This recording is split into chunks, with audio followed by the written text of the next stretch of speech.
I want to talk about Tata Nelson Mandela.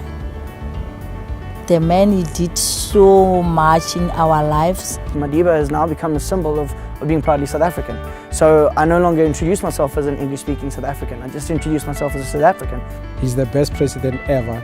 No black president in Africa has done what Madiba did. Because if it wasn't for his patience, then we would have had Bosnia-Herzegovina in South Africa. We would have had, it would have been catastrophic in South Africa actually.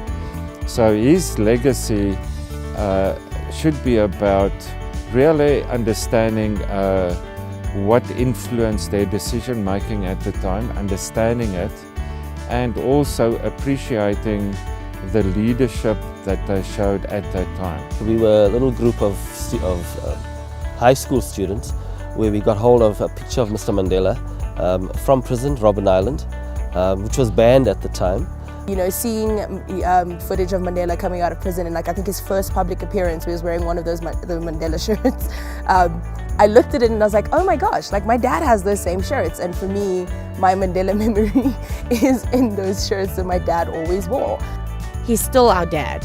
He's still the kind of guy that you want to sit around a fire and talk about him and discuss him and how cool he was and what a great storyteller he was and what fantastic shirts he used to wear and his little shuffle.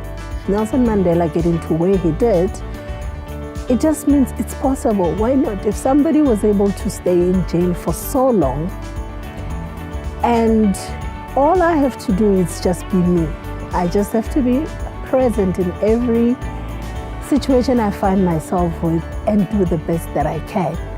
Thanks to Babu Mandela. Thank you, Tata, for leaving a legacy of love, a legacy of forgiving each other, a legacy of moving forward as a nation.